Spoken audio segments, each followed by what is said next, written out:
ॐ सदाशिवसमारम्भां शङ्कराचार्यमध्यमाम् अस्मदाचार्यपर्यन्तां वन्दे गुरुपरम्परां श्रुतिस्मृतिपुराणानाम् आलयं करुणालयं नमामि भगवत्पादं शङ्करं लोकशङ्करं शङ्करं शङ्कराचार्यं केशवं बादरायणं सूत्रभाष्यकृतौ वन्दे भगवन्तौ पुनः पुनः ईश्वरो गुरुरात्मेति मूर्तिभेदविभागिने व्योमवद्व्याप्तदेहाय दक्षिणामूर्तये नमः। ॐ भद्रं कर्णेभिः शृणुयाम देवाः भद्रं पश्येमाक्षभेदजत्राः स्थिरैरङ्गैः स्तुष्टुवागुंसस्तनूभिः व्यशेम देवहितं यदायुः स्वस्ति न इन्द्रो वृद्धस्रवाः स्वस्ति नः पूषा विश्ववेदाः स्वस्ति नस्तार्क्ष्यो अरिष्टनेमिः स्वस्ति नो बृहस्पतिर्दधातु। ॐ शान्ति शान्ति शान्तिः।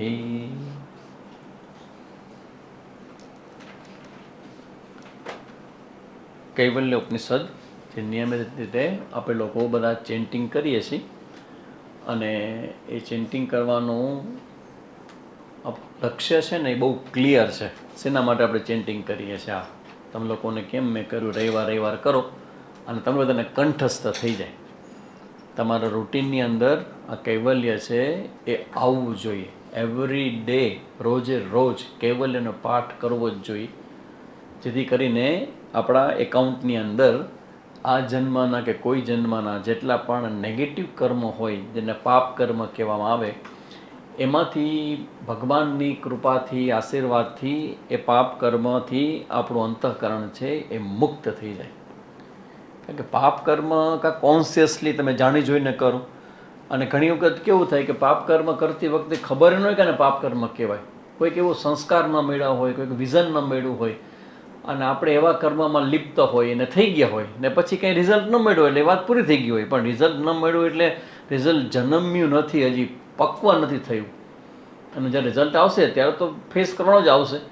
તો એવી જે કાચી અવસ્થામાં જે બધા પાપ કર્મ પડ્યા છે, બધા પ્રારબ્ધ છે, એમાં પણ 3 ભાગ હોય પ્રારબ્ધમાં. કારણ કે એવું લાગે ને, એક ઇલોજિકલ લાગે. તમારો કોઈ ક્વેશ્ચન ખરેખર થવો જોઈએ કે સ્વામીજી કર્મ કરીએ તો ફળ તો મળે કે ન મળે? ફળ તો મળે. તો પછી આપણે પાપ કર્મ કર્યા હોય તો પાપ કર્મનું ફળ ચાલુ કેમ જાય?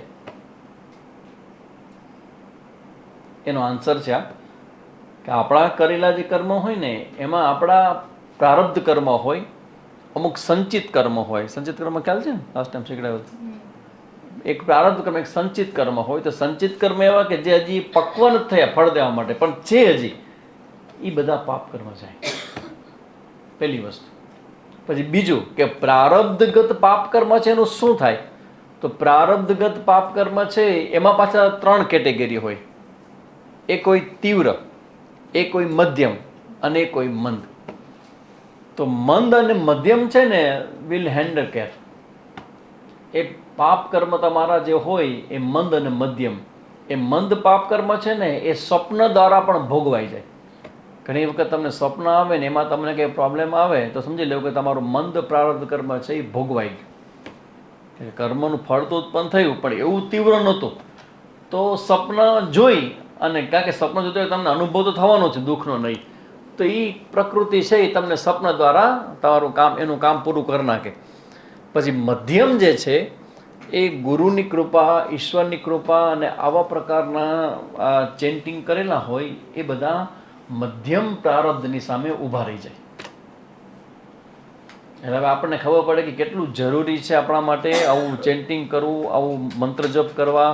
આ બધું શું કામ જરૂરી છે? કે આપણા જીવનમાં ક્યારે કયું પાપ કર્મ પાકશે એની આપણને કલ્પના જ નહીં હોય. તેની સામે કહેવાય પ્રોટેક્શન વોલ. બરાબર ને? પ્રોટેક્શન વોલનો મતલબ ખબર તમને?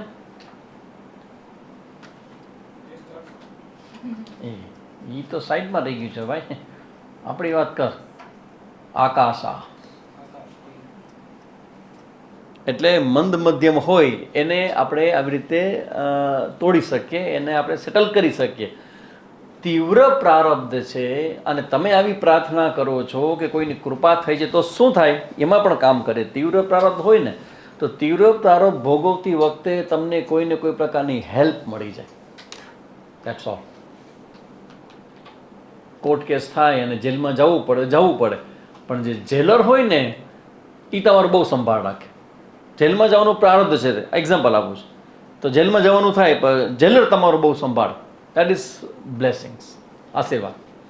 તો આ બધા વસ્તુ ધ્યાનમાં રાખીને આપણે દર રવિવારે અહીંયા જે બોલાવીએ છીએ, પાઠ કરીએ છીએ, એ શેના માટે કે તમને લોકોને પાકું થઈ જાય અને તમે આવીને અહીંયા સુધી પહોંચી ગયા છો એ ભગવાનની કૃપા. વગર અહીં બેસવા ન મળે. અહીં બેસવા માટે તમે આટલું બધું મહેનત કરીને આવ્યા છો, તો હવેની પ્રાર્થના એ છે કે અહીંયા આવ્યા પછી અમારું આ વિઘ્ન છે એ એવું ન થાય કે અમે બેસતા બંધ થઈ જાય. તો એના માટે આ પ્રાર્થના છે. તો આ બધી વસ્તુ ધ્યાનમાં રાખીને આપણે નિયમિત જે અધ્યયન કરીએ છીએ આપણે, એ જેને કહેવાય એક પ્રકારનું અધ્યયન જે શબ્દનો ઉપયોગ થાય આપણે કહીએ તો શાસ્ત્રોનું પારાયણ છે એ પણ અધ્યયનમાં જ આવે, વેદા અધ્યયન. તો એ આપણે કરીએ છીએ. એમાં આપણે ટોપિક જે જોવાનો છે, કોણ શિષ્ય છે અને કોણ ગુરુ છે કૈવલ્યમાં. હા તો નહીં, એ તો શ્લોક છે, મંત્ર છે. હાલો, કોણ શિષ્ય અને કોણ ગુરુ છે? આશ્વલાયન અને બ્રહ્માજી ગુરુ છે. તો હવે પ્રશ્ન એ થાય કે તમે બધી, કારણ કે આગળના 3-4 શ્લોકની અંદર વેદાંતની બધી વાતો છેડાઈ ગઈ. સૌથી પહેલાં એ પહેલો ને બીજોનો મંત્ર છે. પહેલા મંત્રમાં પ્રશ્ન છે, બીજા મંત્રમાં અધિકારીત્વની ચર્ચા છે. જે આપણે લાસ્ટ ટાઈમ જોયું હતું, ત્રીજા મંત્રમાં અધિકારીત્વની ચર્ચા આપણે જોઈ હતી. શરૂઆતથી બીજા અને ત્રીજા મંત્ર. બીજા મંત્રમાં શ્રદ્ધા ભક્તિ ધ્યાન યોગાદ અવૈહી. અવૈહી એટલે જાણ. શ્રદ્ધા ભક્તિ અને ધ્યાન યોગ દ્વારા તું એને જાણ.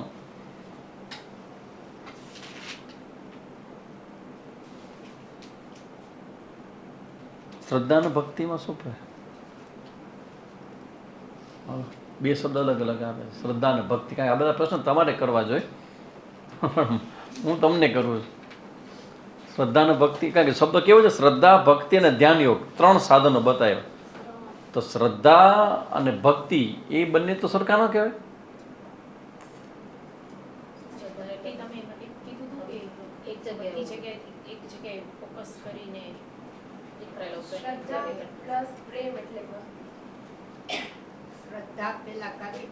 ભક્તિમાં શું હોય તો પછી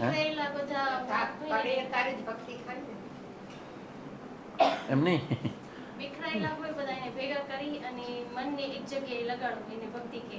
એ બરાબર છે.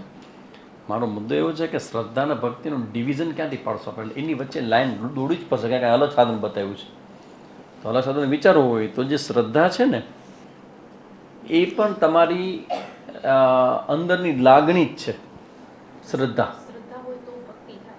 એટલે એવું કનેક્શન બે વચ્ચે બતાવો છે એવું નહીં, કે એ બંને વચ્ચે ડિફરન્સ બતાવવાનો છે.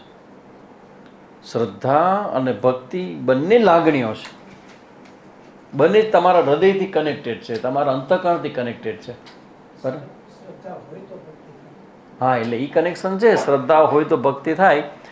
શ્રદ્ધા અને ભક્તિમાં ડિફરન્સ એ છે કે શ્રદ્ધા છે ને એ પ્રેઝન્ટ જ્યારે થાય ને વ્યક્ત, ત્યારે ભક્તિ થાય. એક ભાવ છે અંદર, બરાબર ને, એક અભિવ્યક્ત થાય છે. કેમ કહેવાય કે ભાઈ એક પ્રેમનો ભાવ છે અને બીજો પ્રેમની અભિવ્યક્તિ છે. આ બંનેમાં ફરક છે કે નહીં? આ યુવાનોને ખબર જ નથી આજકાલ. પ્રેમ અને પ્રેમની અભિવ્યક્તિ એ બંને ડિફરન્સ એ ખબર જ નથી. એ મને પ્રેમ કરે છે, કેમ? એ કહે છે મને પ્રેમ કરે છે, પ્રૂફ છે. ના ના ભાઈ બીજા કોકને પ્રેમ કરે છે, એમ બીજા કોક કરે છે, મને નથી કરતો કે ના.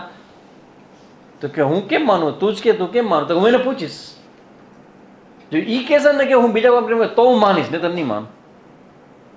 પ્રેમ કેવું અને પ્રેમની અભિવ્યક્તિ કરવી એ જે ડિફરન્ટ છે.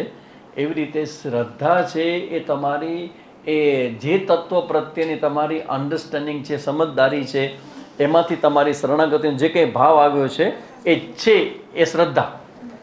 અને ભક્તિનો મતલબ છે એ શ્રદ્ધા અભિવ્યક્ત થાય, એપિયર થાય. આ તો એપિયરન્સ છે એ ભક્તિ છે. પછી તમે શ્રદ્ધા હોય ને ભક્તિ હો તો ભક્તિ અભિવ્યક્ત પણ થાય. ભલે ભક્તિ પણ એક લાગણી છે પણ એ અભિવ્યક્ત થઈ શકે. શ્રદ્ધા અભિવ્યક્ત જ્યારે પણ થાય ને ત્યારે એ ભક્તિના સ્વરૂપમાં જ હોય. શ્રદ્ધા ભક્તિ અને ત્રીજું છે ધ્યાન યોગ. હવે જે ધ્યાન યોગ શબ્દ છે ને આપણે કેવું છે આ પરંપરા છે આપણે શાસ્ત્રની કે જ્યારે પણ કાંઈ પણ સમજાવવું હોય ને સૌથી પહેલાં એ નટસેલના રૂપમાં આવે અને પછી એનું ડેવલપમેન્ટ કરે. તો અહીંયા જે શબ્દ છે ધ્યાન યોગ, તો ધ્યાન યોગ શબ્દ બીજા મંત્રમાં કીધો, પછી ત્રીજો મંત્ર ને ચોથો મંત્ર ને એ બી મંત્ર પૂરા થાય એ પછી પાંચમો, છઠ્ઠો, ઇવન સાતમો મંત્ર એ બધા શેના માટે છે? એ ધ્યાન યોગ માટેના મંત્ર છે. પાંચમો, છઠ્ઠો અને સાતમો, ઇવન આઠમો મંત્ર પણ થોડોક લઈ શકીએ આપણે. 5, 6 અને 7 આ ત્રણ જે સ્પેશિયલ જે શ્લોક છે એના પછી પણ આઠમો મંત્ર એ બધા ધ્યાન યોગ માટેના છે. તો ધ્યાન યોગનું મહત્વ શું? આપણે આ તો જોયું. હવે આપણે આપણા ટોપિક ઉપર આપણે કે ધ્યાન યોગ એટલે શું, તેનું મહત્વ શું? ધ્યાન યોગ છે ને એ પ્રેક્ટિકલ વેદાંત છે.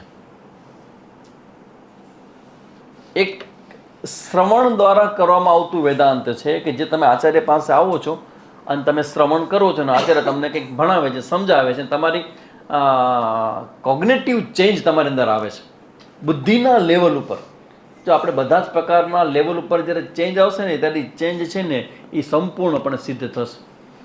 ખાલી બુદ્ધિના લેવલ ઉપર આવતો જે ચેન્જ છે ને ત્યાંથી અટકીને જ જવાનું. કારણ કે સૌથી પહેલો અને સરળ લાગે એવો ચેન્જ ક્યાં છે? બુદ્ધિના લેવલ પર. કેમ? કેમ કે બુદ્ધિ વધારે સૂક્ષ્મ છે. તો બુદ્ધિમાં જ્ઞાન જે આવે છે એ પહેલું સ્ટેપ છે ચેન્જ કરવા માટેનું. તમે શ્રવણ કરો, આચાર્ય પાસે બેસીને શ્રદ્ધા ભક્તિવાળા ભાવ સાથે બેસો, તમે શ્રવણ કરો એટલે શ્રવણ કરવાને કારણે તમારી બુદ્ધિમાં ઓહો આમ હોય, અરે આ તો મને ખબર જ નથી. તો એ બધા ભાવો અંદર આવશે અને તમારી બુદ્ધિના લેવલ ઉપર ચેન્જ થશે.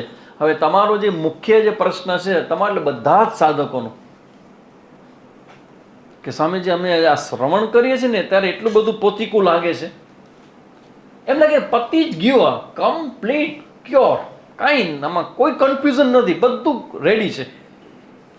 પણ અમને પોતાને અમે ઓનેસ્ટ અને પ્રામાણિક હોઈએ ને તો સારું લાગે કે વ્યવહાર કરીએ ને ત્યારે એ જે જ્ઞાન સમજદારી છે ને એ સમજદારી જ્યારે આપણાથી દૂર ઊભી હોય ને એવું જ લાગે. વ્યવહાર કરતી વખતે આપણે જે વ્યવહાર કરીએ છીએ એમાં આપણી એક રેશનલ પર્સનાલિટી છે ને એક ઇમોશનલ પર્સનાલિટી છે. બંનેમાંથી પ્રભાવી કઈ રહે છે? વ્યવહાર કરતી વખતે ઇમોશનલ. આમ કર્યું ને તેમ કર્યું, ઓલું કર્યું, આ કર્યું, મને ખોટું લાગ્યું, મને દુઃખ લાગ્યું, આમ નહોતું કરવું, મને કઈ પર્સનાલિટી છે? Emotional personality. પ્રભાવ કોનો રહે છે? Emotional personality. ઝઘડો યાદ થાય કે તમે ક્લાસમાં આવો તો તમારી કઈ પર્સનાલિટી સ્ટ્રોંગ બનશે? રેશનલ પર્સનાલિટી, બુદ્ધિ.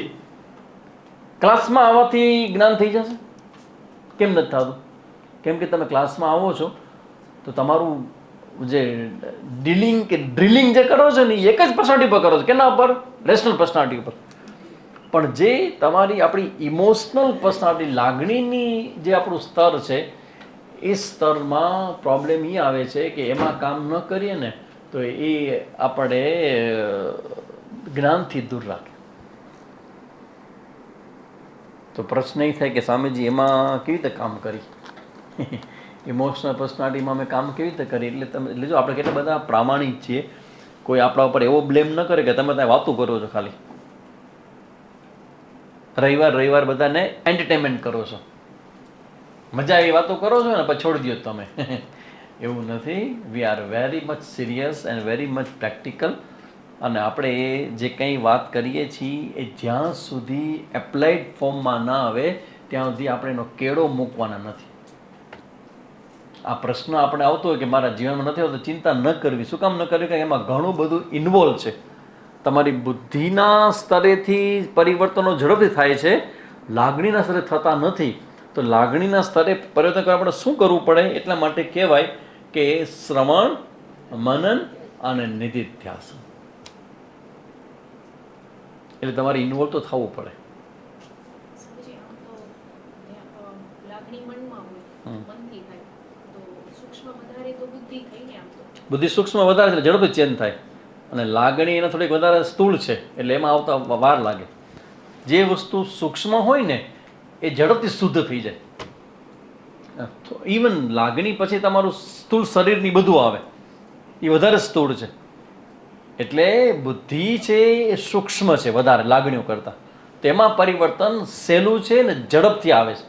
એટલે ઘણીવાર શું થાય કે આપણી લાગણીઓ પરનું આપણું નિયંત્રણ કે આપણું મેચ્યોરિટી કે પક્વતા ન હોય તો એ બુદ્ધિના સ્તર સુધી આવે, પણ સમહાવ પછી આપણે એમાં જ કામ કર્યા કરીએ ને તો બુદ્ધિના સ્તર ઉપર રહી જાય. એટલે કેવી થઈ જાય, એ સારામાં સારું પ્રવચન આપી શકે. નાયમ એવા આત્મા પ્રવચને લભ્ય ન મેદયા ન બહુ ન શ્રુતિને. જો શ્રુતિને ખબર છે કે આ આત્મા કંઈ પ્રવચન કરવાથી કે પ્રવચન સાંભળવાથી નથી મળી જતો.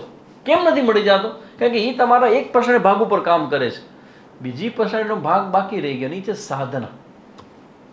તમે વેદાંતનું શ્રવણ કરો ને તમને ગમે એ તો બહુ સારું છે, કારણ કે એનાથી શ્રેષ્ઠ વિચારો કોઈ આ જગતમાં નહીં હોઈ શકે. હાઈ લેવલના વિચારો છે બધા વેદાંતના, કારણ કે ત્યાં તમારું સેલ્ફ એક્સેપ્ટન્સ આવે છે. વેદાંતમાં સૌથી મોટી જે ઘટના છે ને એ સેલ્ફ એક્સેપ્ટન્સ છે. ને આપણને કોઈ દી આપણો જાત સ્વીકારે લાગતી જ નથી. કેમ લાગતી? આપણે હંમેશા આપણા જીવનને જોઈને આપણે જાત વિશે કન્ક્લુઝન કરીએ છીએ, કન્ક્લુડ કરીએ છીએ. આપણે શું છે કે આપણે આવા છીએ ને આપણે તેવા છીએ ને આપણે ઓલું કર્યું ને આપણે આમ કર્યું ને, કારણ કે આપણે તો કોણ છે આપણને ખબર જ હોય. એટલે આપણી જાત વિશેના આપણા જે કન્ક્લુઝન છે ને એ બધા બહુ વિચિત્ર હોય ને એને કારણે અસ્વીકાર જાય જ નહીં. ને એને કારણે વ્યવહારમાં અસ્પષ્ટતા અને અશાંતિ અને અંદરથી મિસિંગનો પાર્ટ જાય જ નહીં. વેદાંત ત્યાં કામ કરે, સૌથી પહેલાં તમને સેલ્ફ એક્સેપ્ટન્સ આપે છે. સૌથી મોટી ઘટના સેલ્ફ એક્સેપ્ટન્સ. તમારી જાતનો તમે સ્વીકાર કરો. કેવી તમે સ્વીકાર કરો તમારી જાતનો? તમે હજી શુદ્ધ પણ નથી થયા ત્યાં તમને એક્સેપ્ટન્સ આપી હતી. કેવી રીતે આપે? તમે ચેતન આત્મા છો, બરાબર, અને દ્રશ્ય છે એ તમે નથી, બરાબર. દ્રશ્યમાં શું શું આવે જે તમે નથી? હું છે બધું. શું શરૂઆત ક્યાં થઈ? સૂક્ષ્મ શરીર, મન બુદ્ધિ ચિત્ત અહંકાર, સ્થૂળ શરીર, જગત, બરાબર. તો જો હું આ નથી, આ એટલે જે હમણાં ગણ્યું તે અંતકાણ, મન, બુદ્ધિ, ચિત્ત, અહંકાર, સ્થૂળ, એ હું નથી. હું એનો દ્રષ્ટાને સાક્ષી છું. આ સત્ય છે કે નહીં? તો આ સત્ય છે. આ વેદાંત એવું કહે છે કે હું આત્મા છું અને હું બ્રહ્મ છું. તો હું આ નથી. જો હું આ નથી તો પછી જે કંઈ જીવનમાં ખોટું કર્યું, ખરાબ કર્યું, ભૂલ કરી, કોને કર્યું બધું?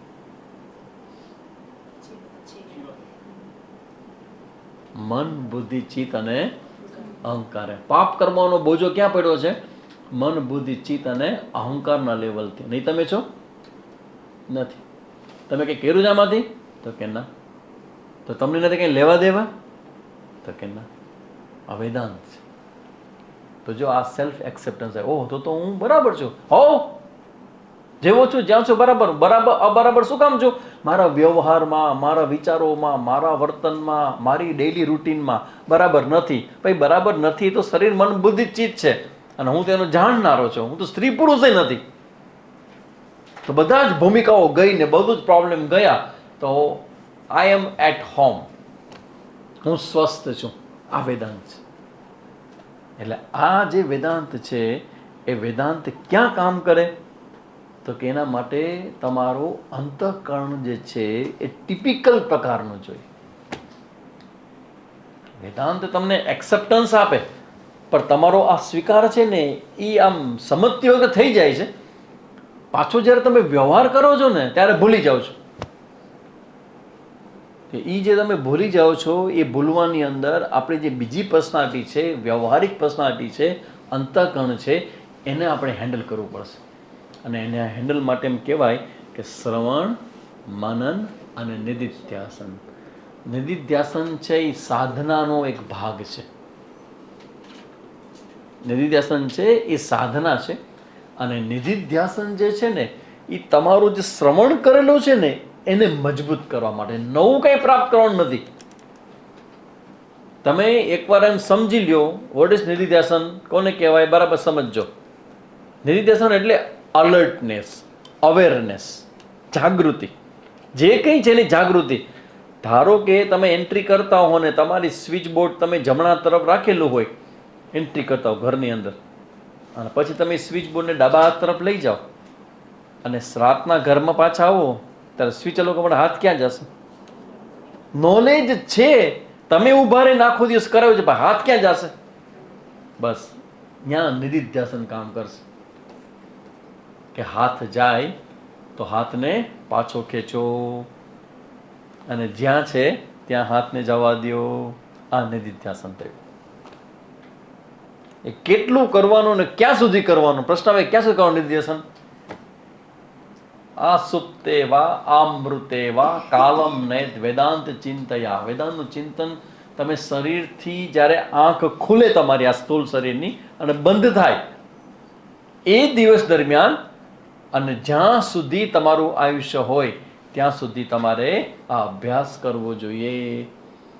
આ અભ્યાસ બંધ ક્યારે કરાય? એ બંધ કરવાનું પૂછવાનું બંધ થાય ને ત્યારે અભ્યાસ બંધ થાય. તમે જ્યારે પૂછતા બંધ થાવ ને કે સામે આવે ક્યાં સુધી કરવાનો, ક્યાં સુધી કરવાનો આવે, તો હજી કરો, હજી કરો, હજી કરો, હજી કરો. તમારા માટે સહજ અને સ્વાભાવિક થઈ જવું છે. તમને પોતાને ખબર પડશે કે સારું હવે પહેલાં કરતાં ગુસ્સો હવે ઓછો આવે છે, પહેલાં કરતાં કંટાળો ઓછો આવે છે, હવે દુઃખ આવે છે તો પણ મન છે એ દુઃખને ઝડપથી ડાયજેસ્ટ કરી જાય છે. પહેલાં રિવેન્જનો ભાવ આવતો, રિવેન્જ એટલે બદલો. આ બદલાની ભાવવાળી પર્સનાલિટી છે ને એ બહુ જ જેને કહેવાય ને કે વેદાંત માટે ઇનપ્રોપર પર્સનાલિટી છે. બદલાની રિવેન્જ જેમ જેમ સમજાતું જાય, જેમ જેમ અભ્યાસ થતો જાય એમ ધીમે ધીમે ધીમે ધીમે આ બદલાની ભાવના છે એ ડ્રોપ થતી જાય. It's okay.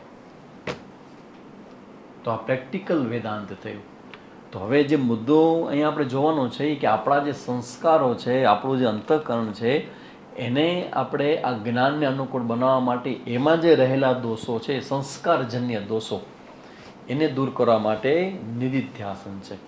તો નિધિધ્યાસન આ ધ્યાન યોગ કહેવાય, જે નામ આપવામાં આવે છે ધ્યાન યોગ. તો ધ્યાન યોગ 3 સ્ટેપમાં થાય. 3 સ્ટેપમાં ધ્યાન યોગ થાય. પેલો એક ભગવાનમાં તમારું એકાગ્ર, મનને એકાગ્ર કરો. એક ભગવાનમાં, ભગવાનના એક રૂપમાં. બરાબર? કયા રૂપમાં? તો કે તમને જે ઈષ્ટ હોય તે. જેમ કે તમને કૃષ્ણ ગમે, ઘણા દરેકની પર્સનાલિટી મુજબ ભગવાન ગમે. ભગવાન બધા ગમે પણ રૂપ બધું ન ગમે. એ જે ગમતું જ ગમે. તો હવે તમને રામ ગમી ગયા તો બસ રામ ગમી ગયા, બસ. હવે કૃષ્ણ ઠીક છે, કૃષ્ણ તો આડે ઘણું બધું કરે, આપણે રામ બહુ સારું, સીધા સાધા, સ્ટ્રેટ ફોરવર્ડ. અને ઘણાને રામ ગમે જ નહીં, કે અને ગમે નહીં એટલે એમ થાય કે રામ એટ્રેક્ટિવ ન લાગે એમ. એટ્રેક્ટિવ, ઓહ કૃષ્ણ ભાઈ ભાઈ, ઓહ મોસ્ટ પ્રેક્ટિકલ કોઈ ભગવાન તો કૃષ્ણ છે. એની વાંસળી, એનો પ્રેમ યોગ, એનો જ્ઞાન યોગ, ઓહો ભગવાન પ્રેક્ટિકલ છે ભગવાન. આહા, કૃષ્ણ જેવા કોઈ ભગવાન. જેમને જે ગમે. ઘણા કે એ બેને મૂકો બાજુ, મને માતાજીમાં શ્રદ્ધા છે, માં મારી માં, બધું જ એમાં આવી ગયું. દરેકના પોતાના ઈષ્ટ દેવતા અલગ અલગ હોય. તો તમારા જે ઈષ્ટ દેવતા છે એમાં તમારા મનને એકાગ્ર કરો અને કહેવાય એક ભગવાનમાં મનને એકાગ્ર કરો. પછી બીજું આવશે, એ જ ભગવાનને અનેક જગ્યાએ જોવા, અનેકોમાં જોવા. આ ધ્યાનનું બીજું સ્ટેપ થયું. ભગવાન તમારા કૃષ્ણ હોય કે રામ હોય, અને પછી તમે એમ કહો કે ભાઈ ઘટઘટમાં મારો સાઈયો સમાયો, દરેક જગ્યાએ મને અખિલ બ્રહ્માંડમાં એક તું શ્રી હરિ, બધી જગ્યાએ મારા ભગવાનને જો. શું થાય બધી જગ્યાએ ભગવાનને જોવાથી? તમારું મન પવિત્ર થઈ જશે. એટલે આપણે આ માનીએ છીએ, આપણે આમ સાંભળીએ છીએ, આ માનીએ છીએ, પણ અંદરથી હજી સ્વીકારાતો નથી કે હું જેની સાથે વ્યવહાર કરું છું એ જ ભગવાનનું સ્વરૂપ છે. તો જેવું તમને મનમાં આવશે ને કે આ ભગવાન જેની સાથે વ્યવહાર કરું છું, તો તમારો વ્યવહાર આખો બદલાઈ જશે. વ્યવહાર આખો મેચ્યોર અને પક્વ થઈ જશે. પછી જ્યારે આગળ વાત વધે ને ત્યારે અનેકમાં, ભાઈ કૃષ્ણ ક્યાં છે? મારો લાલો ક્યાં છે? બધામાં મારો લાલો છે. એમ ભાવથી એની ભક્તિ થાય.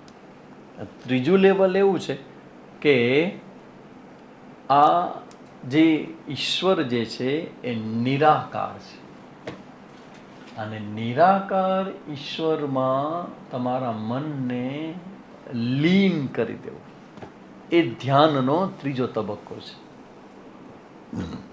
પેલામાં ભગવાનના એક રૂપનું ધ્યાન, પછી અનેક રૂપનું ધ્યાન, અને પછી ત્રીજું જે સ્ટેજ છે ને એ ભગવાનના સ્વરૂપમાં, જે વાસ્તવિક ભગવાનનું નિરાકાર સ્વરૂપ છે એ સ્વરૂપમાં મનને લીન કરી દેવું. આ નિધિધ્યાસનની આ મેથડ છે. અને આ મેથડથી શેના માટે છે? આપણા મનને એમાં ભગવાન સુધી લઈ જવા માટે.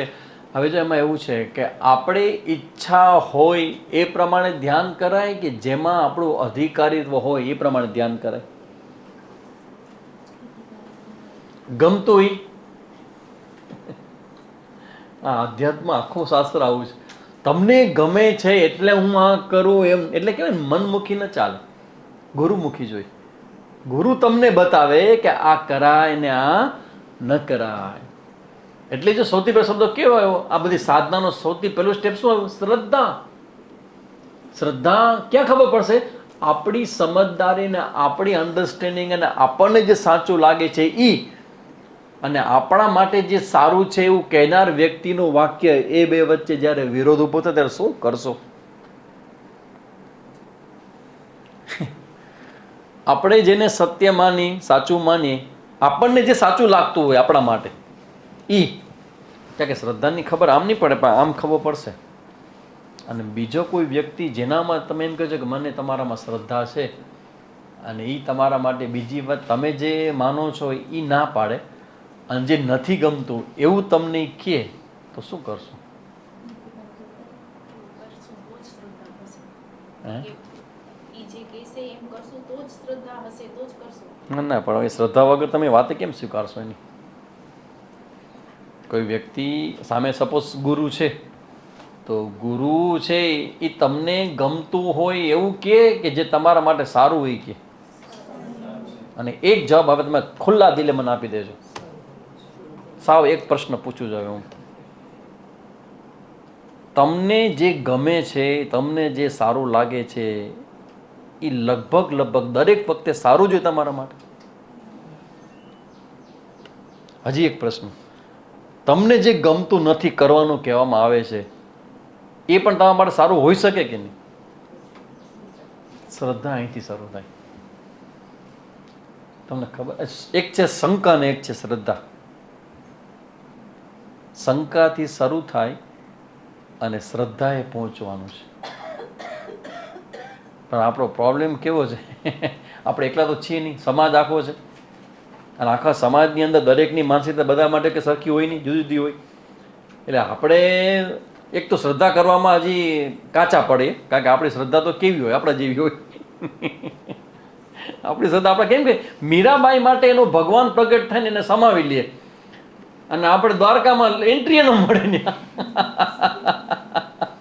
એટલી ગર્દી હોય તો તમને એન્ટ્રી ન મળે ત્યાં, તો ત્યાં સમાવાની વાત તો ક્યાં આવી? શ્રદ્ધા માન શ્રદ્ધા કરતા હો, પણ શ્રદ્ધા કરતા વખતે કાંઈક એવું આવી જાય અને તમે કંઈક એવું સાંભળી લ્યો, કંઈક એવું તમારા મનમાં થઈ જાય, એટલે શ્રદ્ધા જે છે એ વળી પાછી શંકામાં પરિણત થઈ જાય. આ બેની રમત આખી છે જીવનભર, શ્રદ્ધા અને શંકા. કે એને આ ફેઝ છે આખો, એને ક્રોસ કર્યા પછી એક ક્વોલિટી વાળી શ્રદ્ધા આવે. ક્વોલિટી વાળી શ્રદ્ધા, ઓહો, એ શ્રદ્ધા એટલી બધી ધારદાર હોય, અને એ શ્રદ્ધા જે ધારદાર હોય ને એ ચમત્કાર કરે. શ્રદ્ધા એવી ધારદાર હોય તો એ જે શ્રદ્ધા છે એ હોય, એ પછી તમે જે કે વાત કરો અને એ વાત તમને યોગ્ય લાગે, યોગ્ય ન લાગે, તમારા લોજિકમાં ઉતરે, તમારા લોજિકમાં ન ઉતરે, તો પણ તમે એ વાતને સ્વીકારો, તો એ કહેવાય શ્રદ્ધા. અને શ્રદ્ધાથી આખી આ વાત શરૂ થાય. હવે જ્યારે એમ કહેવામાં આવે કે જે બ્રહ્મ, જે ઈશ્વર છે એનું તમે ધ્યાન કરો છો એક ભગવાનમાં, પછી એ જ ભગવાનને અનેક જગ્યાએ તમે જુઓ છો અને એ જ ભગવાન તમે છો. What is meditation? What is topic of meditation? Meditator is the topic of meditation. That is નિધિધ્યાસન. આ ક્યાંય કરવામાં નહીં આવે. ધ્યાનના ટોપિક અલગ અલગ હશે બધા, પણ જ્યારે ધ્યાનનો ટોપિક ઈશ્વર કે ધ્યાનનો ટોપિક હું બનો, ત્યારે તમારું જે ધ્યાન છે એ નિષ્કામ ધ્યાન થાય. કારણ કે ધ્યાનની અંદર પણ આપણે ઘણી બધી માંગણીઓ હોય, ઘણી બધી અપેક્ષાઓ હોય, આપણા જીવનના ઘણા બધા પ્રશ્નો હોય, તો પ્રશ્નોનું સમાધાન માટે પણ આપણે ધ્યાન ઘણી વાર કરવા ઇન્સ્પાયર થઈએ કે મારા આટલા બધા પ્રોબ્લેમ છે, હું ધ્યાન કરું ને તો મારા પ્રોબ્લેમ સોલ્વ. કાંઈ નહીં થાય.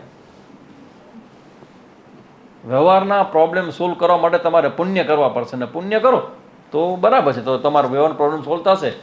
ગાયને નીર નાખો, સાધુ બાવાઓને જમાડો, ભૂખ્યાને ભોજન આપો, ગરીબોને ભોજન આપો, તે બધું પુણ્ય કર્મ છે. નાની બાળાઓ હોય એને નવચંડીનો યજ્ઞ કરીને એને તમે જમાડો, બધું પુણ્ય કરવા માટે છે. એ બધું પુણ્ય મળશે ને, પુણ્ય તમારો વ્યવહારિક પ્રશ્ન સોલ્વ થશે. પણ ધ્યાન કરવાથી ના, ધ્યાન કરવાથી વ્યવહારનો કોઈ પ્રોબ્લેમ સોલ્વ થતો નથી. એ વ્યવહારના પ્રોબ્લેમ સોલ્વ કરવા માટે ધ્યાન છે જ નહીં. ધ્યાન તમારા પોતા માટે છે.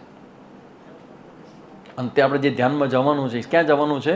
તમારા પોતાના અસ્તિત્વને જે ઓળખ્યા છો, જે જાણ્યું છે, એમાં મનને ફોકસ કરવા માટે ધ્યાન છે. તમારા ધ્યાનના લેવલમાં અલગ અલગ જગ્યાએ તમારે પ્રગતિ કરવી જોઈએ.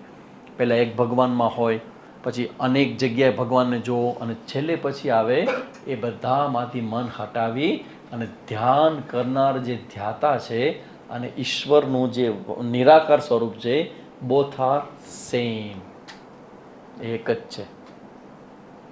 બ્રાહ્મયન સર્વભૂતાને હૃદય સર્જનો તિષ્ઠતિ. ભગવાન 18મા અધ્યાયમાં આ એક સુંદર મજાનો શ્લોક કીધો કે અર્જુન, હું બધાના હૃદયમાં રહી અને બધાને માયારૂપી આ ભ્રમરથી ભમાવું છું. તો હૃદયમાં રહેલો જે હું છે એ ભગવાન છે અને છુપાયો છે. આ છુપાયેલો હીરો છે એ ક્યાં છે? તમે કદી જ્યાં ગોતતા નથી ત્યાં. That is you. તો નિધિધ્યાસન શેના માટે છે? આ તમે જે કંઈ સાંભળો છો, જે કંઈ સમજો છો, એ સમજેલું જ્ઞાન તમારા જીવનમાં નિષ્ઠ થાય એના માટે. એના માટે હવે અહીંયા ધ્યાન યોગ જે મુદ્દા સમજાવ્યા આપણે, એક ભગવાન, અનેક ભગવાન, એમાં શરૂઆતમાં 5મો જે શ્લોક છે એ બધા ધ્યાન માટેનો કોમન છે કે દેશતઃ કાલતઃ, કે તમારો સમય શું હોવું જોઈએ, તમારી સ્થિતિ શું હોવી જોઈએ, આસન, દેશ, કાળ અને આસન. આ ધ્યાન માટેનું કોમન ફેક્ટર છે કે તમારો દેશ વિવિધ દેશ છે. ધ્યાન કરવા માટેનો જગ્યા કેવી હોવી જોઈએ? એકાંત. એકાંત એટલે હું એકલો. એકાંત એટલે હું એકલો. ઘણા લોકો એકાંતમાં જાય, હું એકાંતમાં જાઉં છું. તો એકાંતનો મતલબ છે હું એકલો. તો જ્યારે ધ્યાન કરતા હો ત્યારે ધ્યાન માટેની જે જગ્યા છે, કેવી જગ્યાએ જાવ? એકાંતમાં એટલે તમને બીજું કોઈ ડિસ્ટર્બ કરનારું ન હોય, કોઈ ન્યુઝન્સ કરનારું ન હોય, તો એને કહેવાય એકાંત. વિવિક્ત દેશ એટલે એકાંત સ્થળમાં. પછી બીજું છે સુખાસનસ્થ. 6ઠા અધ્યાયમાં આ બધા શ્લોકો બતાવ્યા છે ભગવાન. 6ઠા અધ્યાયમાં જે ધ્યાનનો શ્લોક છે ને, શુચિ સમગ્રી શિરસ શરીર અત્યાશ્રમ, હે શુચિ સમગ્રી શિરસ શરીર. 6ઠો અધ્યાય જુઓ, 6th chapter.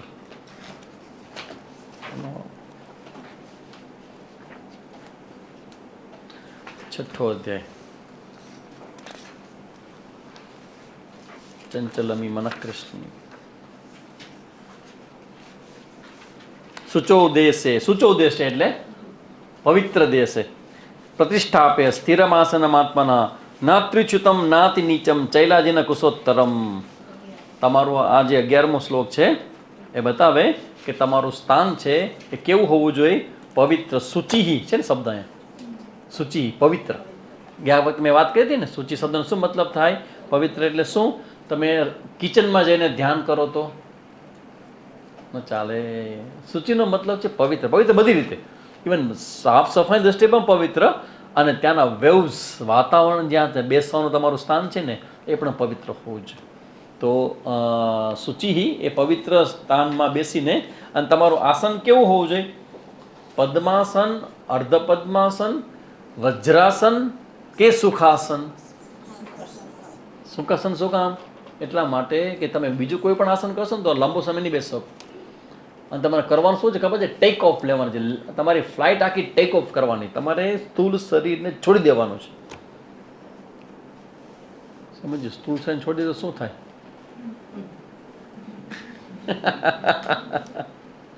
સ્થૂળ શરીર છોડી દે થાય શું? રામ બોલો ભાઈ, રામ. ફોટો સરસ મજા રાખજો બધા પોતાનો, સરસ મજાનો. મન ગમતો કે મારો જાવ તો પછી આ જ ફોટો રાખો, મને ગમે છે. એટલે સૂક્ષ્મ જગતમાં જાય ને આપણે પછી એમ લાગે ભાઈ મને જે ગમતો એ જ ફોટો રાખજો, પછી મને નહીં ગમે તો કહીશ કોને? તો કહીને જાઉં છું. ફોટો પડાવી મસ્ત ફ્રેમમાં રાખી અને જગા પણ નક્કી કરી દે કે આ જગાએ જ રાખજો ફોટો. That's all. કારણ કે જગા મળે તો, કારણ કે છોકરાઓ છે આજકાલના. તમે જાશો એટલે પેલું કામ તમારો ડામોચો કાઢશે 12 રૂમની. તમારા કપડા બધા જ આપવા દાન થઈ ગયું કે બાપુજીના કપડા બધાને આપી દે બધાને. કેમ? તો કે અમે જોયું તમને યાદ આવે છે એટલે બેટર છે કે જગા થાય. ખાલી તમારો બેડ, તમારી જગ્યા, આ બધું સાફ સફાઈ કરી પાણી બાણીથી ધોઈ અને એકદમ બધું તમારું બસ જરા યાદ ના આવા ખપે. એ કે હતી તો આમ બીપી વધી જતું જોઈને ગયા પછી શાંતિ થઈ ગઈ. જગતમાં છે ને દરેકનું આવું છે. આપણે આ બધું જોવું જોઈએ, વાસ્તવિક સ્વીકારવી જોઈએ. આ મારા મારા મારા મારા કહીને અધમુઆ થઈ જાય જેના માટે એ તમને 11મે દિવસે ભૂલી જશે. 11મે દિવસે ઓવર. જલ્દી કરો બધું.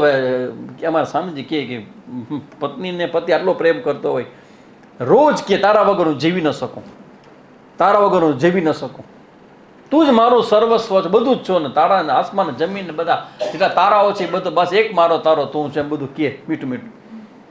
જેવા શરીરમાંથી પત્નીનો આત્મા પ્રાણ નીકળી જાય પછી નક્કી થાય કે હવે એના મમ્મીને બોલાવવા પડશે, એના બહેનોને બોલાવવા પડશે. ના ના, એ તો બહુ બહારગામ રહે છે, ક્યારે આવશે? જલ્દી કાઢો, જલ્દી કાઢો. એમ તે તમે આટલા બધા પ્રેમ બેમ સાચું છે પણ અત્યારે આને કાઢો.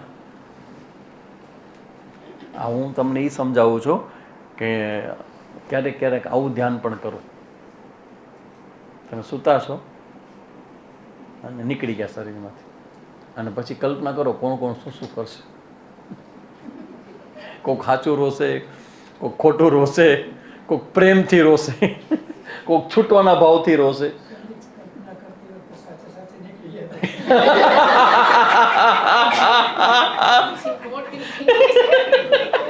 કલ્પના કરતા કરતા હાથ નીકળી ગયા ક્યાં જાઉં? તો પછી ચિંતા ન કરો, હું તમને પાછા નાખી દઈશ. આવજો મારી પાસે, નાખી દઈશ તમે પાછા. જો એમાં એવું છે કે થોડુંક સાચી વાત કરી દઉં કે શરીરમાંથી નીકળી પણ જાશો ને તો એ જે નીકળવાનું છે ને એ જો બીજી કોઈ પ્રાકૃતિક રીતે નીકળશો ને તો કદાચ પાછા નહીં જાઓ, પણ એમને નીકળશો ને તો નીકળવાનું તમારું આ ડ્યુટીમાંથી થશે. અને એમાંથી જ્યારે જીવાત્મા નીકળે, જે કોઈ યોગથી નીકળે કે બીજા કોઈ સંકલ્પ ભૂલથી નીકળી જાય તો એ છે ને એનો એક કોડ છે, કોડ. અને એ જે કોડ છે ને એ સિલ્વર કોડ કહેવાય એને, ને એનાથી જીવ બંધાયેલો હોય. જો એ કોઈ કટ કરી દે તો કદી પાછો ના આવે શરીરમાં. આ શરીરને હાચવવું પડે બહુ. એ કોડથી શરીર જોડાયેલું એટલે આખા વર્લ્ડમાં તમે ફરી શકો અને પાછા એમાં જઈ શકો. એટલે બેટર છે કે રોજ વૈરાગ્યના ભાવને દ્રઢ કરવા માટે, આપણો માલિકી ભાવ છે એને હળવું કરવા માટે આવું ધ્યાન લગભગ રોજ કરું સૂતી વખતે. તો જીવનની આ વાસ્તવ એટલે એવું ન માનવું કે આપણા માટે કોઈક આખો આપણે ગયા પછી રોયા કરે તો આપણા માટે સાચો પ્રેમ કરે છે, નહીં, એવું નહીં. એ ઇમ્પ્રેક્ટિકલ છે. પ્રેક્ટિકલ છે કે આપણે બધા એકલા આવ્યા છે અને આપણી યાત્રામાં કોઈક ક્લોઝમાં છે ને કોઈક દૂર છે. તો ક્લોઝ વ્યક્તિ પ્રત્યે આપણને પોતાપણાનો ભાવ થાય પણ એ ટકતો નથી, વયું જશે, બધું ચાલુ જશે. એટલે નિધિધ્યાસન કે ધ્યાન કરવું હોય તો એના માટે તમારે એક વસ્તુ ધ્યાન રાખવી કે તમે જે જગ્યાએ ધ્યાન કરવા બેસો છો એ ધ્યાન માટેની જગ્યા તમારે બહુ ફિક્સ રાખવાની, નિશ્ચિત રાખવાની, આ જગ્યાએ જ ધ્યાન કરવાનું. અમારા સ્વામીજી એવું પણ કહે કે ધ્યાન માટે તમારું સ્પેસ અને તમારો ટાઈમ એ નિશ્ચિત હોવો જોઈએ. 5 મિનિટનો પણ ફેરફાર ન થવો જોઈએ, 5 મિનિટ્સનો પણ નહીં. 6:30 એટલે 6:30 ટકોરે તમે બેસી જ જવા જાય. જામનગર સ્વામીજી વર્ષોથી આ મેનેજ કરે છે. કેટલા વર્ષ તમે જોતા 4:30 થાય ઉઠી જ જાય સ્વામીજી, અને 5:30 પોણા 5:30 વાગે એટલે સ્વામીજી ધ્યાનમાં બેસી જ ગયા હોય. Every day, not a single day off, એક પણ દિવસ નહીં. નિધિધ્યાસનમાં અમારા સ્વામીજી બહુ પાકા, જામનગરના સ્વામીજી બહુ માને, એ હોવું જ જોઈએ. તો એવી રીતે વિવિક્ત દેશે સુખાસનસ્થ શુચિ સમગ્રીવ શિરસ શરીર. આ એક આનો એક સિક્રેટ છે ધ્યાનનું, કે તમે જ્યારે બેઠા છો તો બેઠકથી તમારો મસ્તકનો ભાગ છે એ સ્ટ્રેઇટ જ હોવો જોઈએ. એટલે એ તમારી પ્રેક્ટિસ તમે યોગા કરતા હો તો થાય. તમે નીચે બેસો ને તો ઓલરેડી તમને પ્રેક્ટિસ થાય છે ત્યારે બેસવાની. તમે જો હંમેશા તમે ઉપર બેસો ને આવી રીતે સોફા ઉપર, તો એ ધ્યાન માટેનો આઈડિયલ પ્લેસ નથી. આઈડિયલ પ્લેસ નીચે બેસવાનું છે.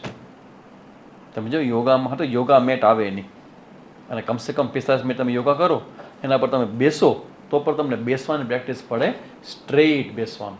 તો કહે છે એવી રીતે સીધું રાખવાનું. અને પછી કહે છે અત્યાશ્રમસ્થ, આ એક નિયમ છે. ધ્યાન કરવા માટે બેસો તો અત્યાશ્રમસ્થ એટલે બધા જ આશ્રમોનો ત્યાગ કરવો. બધા જ આશ્રમો, તમે બ્રહ્મચારી હો, તમે ગૃહસ્થી હો, તમે ઇવન સંન્યાસી, તમે સંન્યાસી હો તો સંન્યાસ આશ્રમનો પણ ત્યાગ કરવો. હું આ સમયે સંન્યાસી નથી. પેલા સંન્યાસનો ભાવ ક્રિએટ કરવાનો કે ભાઈ સંન્યાસનો મતલબ એવો છે કે હું અને મારા ભગવાન, એના સિવાય નોટ એલાઉડ એનીબડી. ધ્યાનના સમયે બેસો છો ત્યારે તમારે શું કરવું પડે કે તમારી જે દરેક આશ્રમ હોય ને એની ભૂમિકા હોય તમારી, અને ભૂમિકા જે હોય ને એનું પ્રેશર હોય. પત્ની હો, પતિ હો, મિત્ર હો, ભાઈ હો, બેન હો, સખા હો, સખીઓ, જે પણ બને હો ને એ બધાનું પ્રેશર હોય. આ કરવાનો, નહીં કરવાનો, કરવાનો, નહીં કરવાનો પ્રોબ્લેમ. જ્યારે તમે આશ્રમ છોડી દો છો તો એ બધું જ પ્રેશર વયું છે. તમે અત્યારે હ્યુમન બિંગ, એક માત્ર માનવ તરીકે તમે બેઠા છો. ધ્યાન જવા માટે ઉત્સાહી બની તમે ધ્યાનમાં પ્રવેશ કરો છો, તો તમે અને ભગવાન અને સદગુરુ સિવાય કોઈ હોવું જોઈએ નહીં. એને કહેવાય અત્યાશ્રમસ્થ સકલેન્દ્રિયાણી નિરુદ્ધ. બધી ઇન્દ્રિય નિરુદ્ધ કરી દેવાની. આ કાન, નાક, જીભ, ત્વચા, બહારના જગતમાં જતી જ્ઞાનેન્દ્રિયો છે એને અટકાવી દેવાની. ધારો કે તમે શ્રવણ કરતા હો તો ગાઈડેડ મેડિટેશન કહેવાય, પણ હંમેશ માટે ગાઈડેડ મેડિટેશન ન ચાલે. તમારે પોતાને ધ્યાન કરતા આવડવું જોઈએ. ગુરુજી બોલે ને તમે કરો તો બધા કરી શકે, પણ તમને તમારી મેળે ધ્યાન કરતા આવડે. એટલે તમે કાનને પણ બંધ રાખો, આંખ પણ જો બંધ કરાવી છે આપણે ધ્યાન કરતી વખતે. અંધારું કે ધ્યાન આંખ ભલે ખુલ્લી હોય નહીં, એવું નહીં. તમે જ્યારે આંખ બંધ કરો ને 1/5 ઓફ વર્લ્ડ વિલ ડિસ્કનેક્ટ. 5 ઇન્દ્રિયો દ્વારા આખા જગતના આપણે સંપર્કમાં છીએ. તમે એમાંથી એક ઇન્દ્રિય બંધ કરો ને 1/5 જગત બંધ થઈ જાય તમારું. એટલે આંખ બંધ, કાનમાં બીજું કંઈ સાંભળવાનું નહીં, કોઈ અગરબત્તી કે એવું કાંઈ નહીં કરવાનું જ્યાં તમારું ધ્યાન જાય.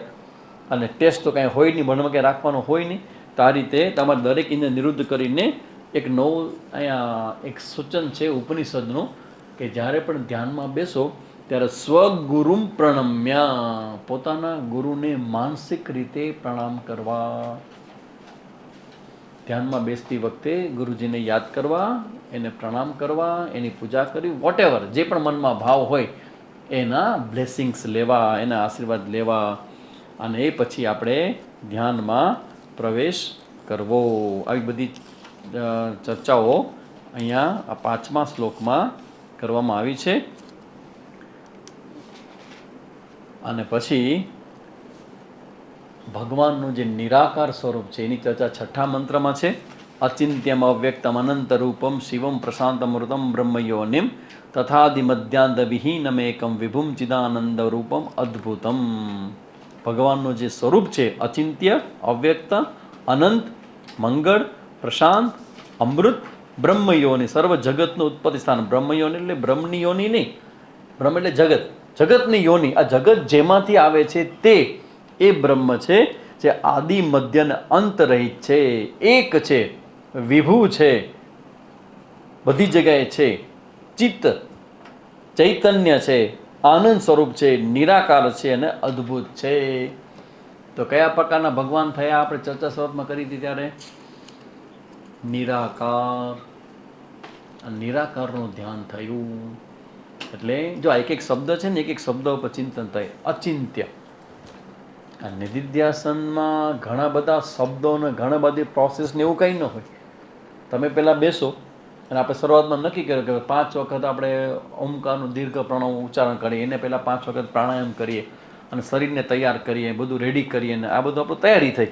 એ તૈયાર થયા પછી પેલા સ્ટેપમાં આપણે શરીરનું સૂક્ષ્મ અવલોકન કરીએ, વીક્ષણ કરીએ, પછી તમે પ્રાણનું વીક્ષણ કરો, પછી મનના લેવલ ઉપર કોઈ મંત્ર જાપ કરો.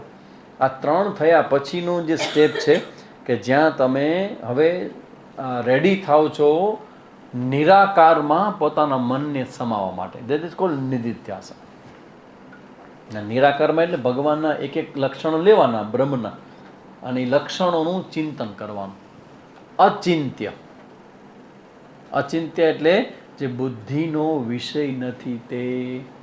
એ બુદ્ધિનો વિષય નથી, બુદ્ધિ જેને કારણે વિચારે છે તે. તો હું બુદ્ધિ છું કે હું બુદ્ધિનો સાક્ષી છું? સાક્ષી છું.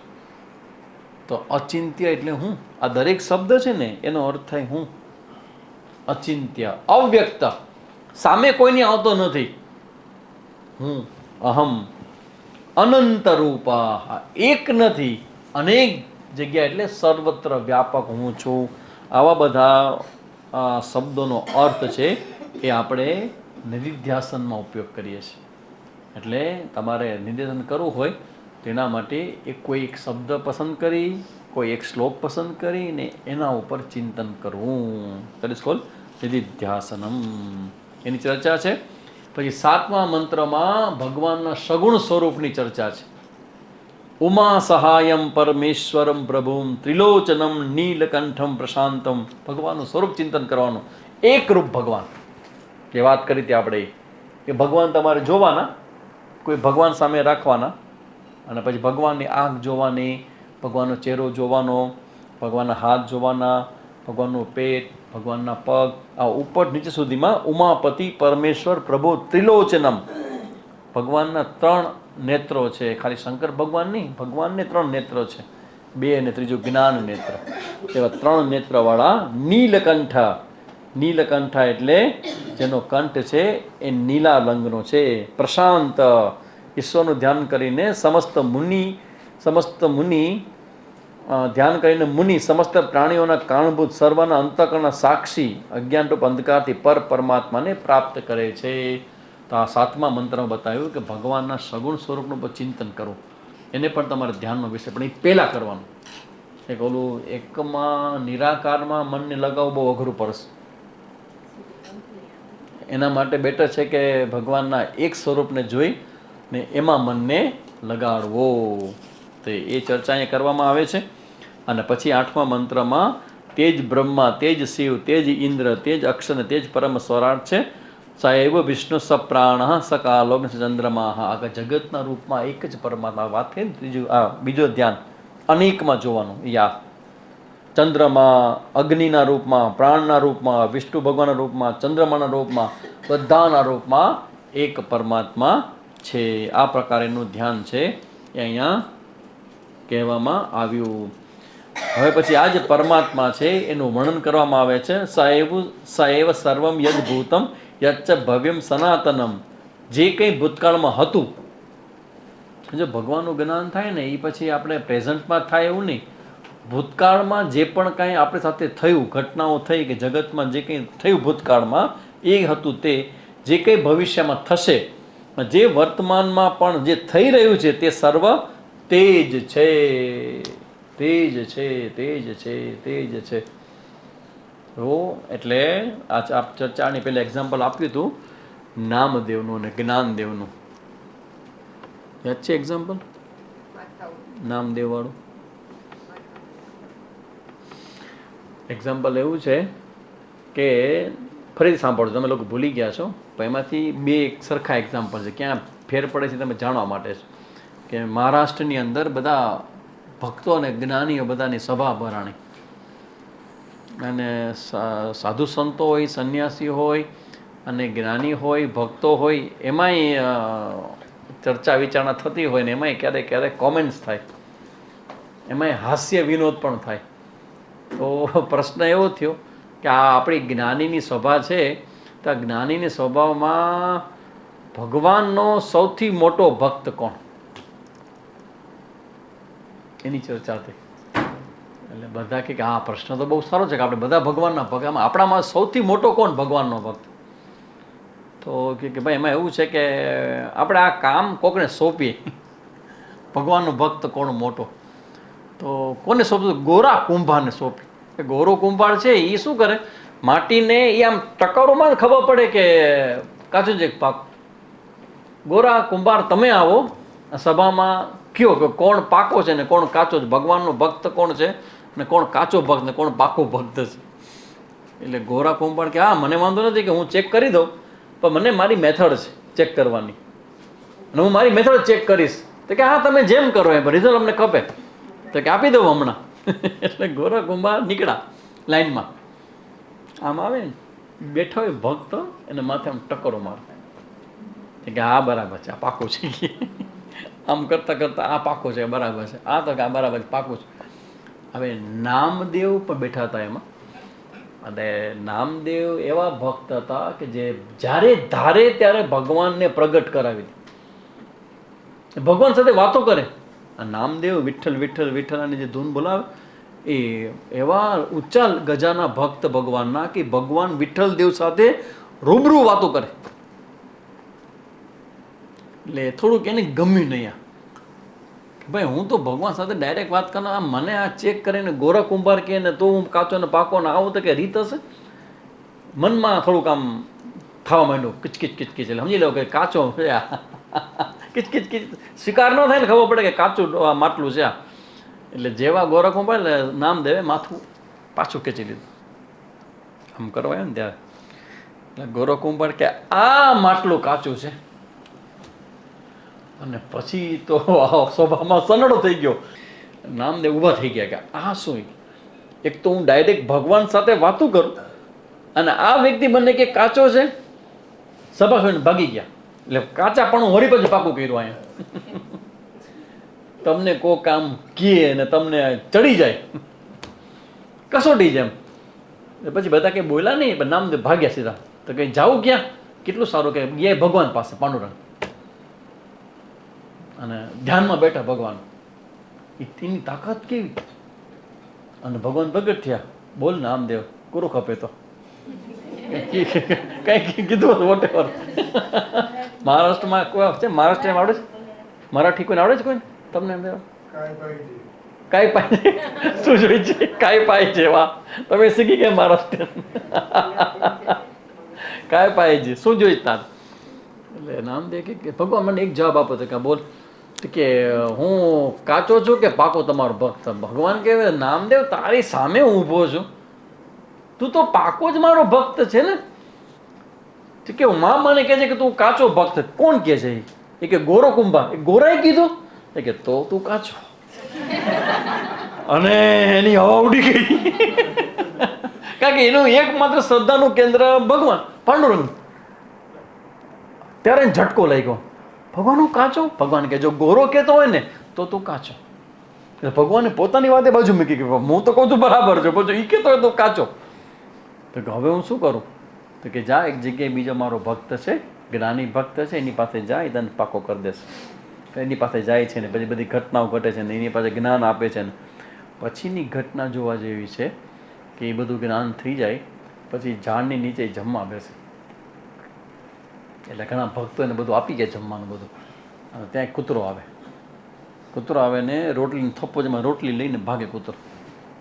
અને રામદેવે જોયું કે અરે કૂતરો ભાગે રોટલીને, તો પાછળ ભાગ્યા કૂતરાને. એ ઊભો રે, એ બકા ઊભો રે, એ બકા ઊભો રે. કૂતરાને ઊભો રાખે. કેમ? તો કે કોરી રોટલી છે, ઘી તો લગાડી લે, કારણ કે તારા રૂપમાં મારું ભગવાન જ છે. એક ભગવાનમાંથી અનેક જગ્યાએ રહેલો ભગવાન જોયો ત્યારે એ પાકો થયો. એટલે આપણે જ્યાં સુધી એક ભગવાનમાં હોઈએ તેમાં ખોટું કંઈ નથી. તમને એક જ ભગવાન ગમે ને સૌથી મોટા લાગે ને એના બધા ભગવાન તમને સાઈડમાં મૂકવા મન થાય, કાંઈ વાંધો નથી એમાં. પણ પક્વ ભક્તના સંદર્ભમાં એવું છે કે એ બધાનો સ્વીકાર કરે અને બધામાં એ પોતાના ભગવાનને જોવે ત્યારે એ બધું મેચ્યોર પક્વ કહેવાય. એટલે અનેકમાં ભગવાનને જોવાની જે વાત છે એ વાત છે એ અહીંયા પણ બતાવે કે આજે જેને આપણે ઈશ્વર કહીએ, જેને આપણે આપણા પોતાનો ભગવાન કહીએ, એ અનેકમાં એ એક જ છે. અને એ બધી ચર્ચા કર્યા પછી એ જ ભગવાન છે કે જેને ભૂતકાળ આખા જગતની ચલાવે છે. આ વસ્તુ બહુ ઇમ્પોર્ટન્ટ છે આપણા માટે કે ભગવાન છે એ જગતનું મેનેજમેન્ટ કરે છે.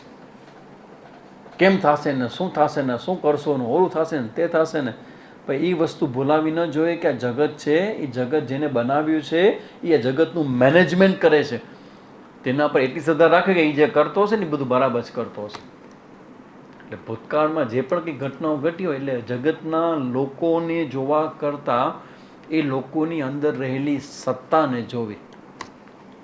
તો શું થશે આનાથી? બધામાં ભગવાન જોશો ને તો આપણા જે રાગ દ્વેષ છે ને એ બધા રજા લઈ જશે. છગનભાઈ ક્યાં હતા ને? રજા લઈ ગયા. એમ રાગ દ્વેષ છે ને ચાલી જશે. કારણ કે બધું ભગવાન છે એટલે ભૂતકાળમાં જે પણ થયું એ બધું બરાબર છે. વર્તમાનમાં જે થાય છે એ ભગવાનના ઓર્ડરમાં છે, બરાબર છે. ભવિષ્યમાં શું થશે? કેટલી ચિંતા છે તમારી ભવિષ્યની. નોટનું પાનું આપવું હોય કે હાલો કયા કયા ટોપિકને તમને એમ છે કે શું થશે ભવિષ્યમાં, લખો એમાં. તમે જ વાંચજો, હું તો નહીં વાંચું. ભવિષ્યની જે ચિંતા છે ઇટ શુડ ગો. કેમ? કેમ કે આ પ્રકૃતિમાં, આ ભગવાનના જગતમાં જે પણ હાલે છે એની પાછળના કારણો છે અને કારણોથી કાર્ય નિયંત્રિત થાય. એટલે જે થશે એ ગમે તેટલું ખરાબ લાગે, અયોગ્ય લાગે, ધક્કો લાગે, એવું લાગે, અસ્વીકાર્ય લાગે, અંદરથી એક બીજો અવાજ પણ આવવો જોઈએ કે જે ભગવાન કર્યું છે એ બરાબર જ છે, યોગ્ય જ છે. અરે ભગવાને લઈ કેમ લીધા ને? આ એનો ટાઈમ નતો જવાનો. અચ્છા, તમે નક્કી કરશો ને ટાઈમ શું તેમ? તમને એના કર્મ ખબર છે? તમને એનું ભવિષ્ય ખબર છે ક્યાં જવાનું જીવાતમાં? તમને લાગે છે કે એનું મૃત્યુ થયું? તમને ખબર છે કે છૂટ્યું કે મૃત્યુ થયું એનું? શક્ય હોય ભગવાન એને કૃપા કરી હોય કે ભાઈ છોડી દો ને. 70, 75, 80 થાય ને પછી કોઈ વ્યક્તિ જાય તો આપણે સ્વીકાર કરીએ છીએ ને કે ભાઈ એનો જવાનો સમય હતો ને ગયો.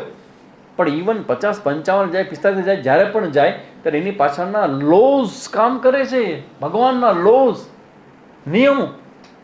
અને એમાં જે થાય એ બરાબર જ થાય. એ સ્વીકાર છે ને એ જેટલો જેટલો આવશે ને એટલો એટલો ભગવાન ઢુકડો તમારી આવતો જશે. એક્સેપ્ટન્સ. અને આપણે નાની બુદ્ધિવાળા છીએ ને એટલે આપણને જે ગમતું થાય ને અનુકૂળ થાય ને એ જ સ્વીકાર થાય, ન ગમતું થાય એનો વિરોધ થાય. એટલે અહીંયા આ બધું જ્ઞાન એટલે કામનું છે.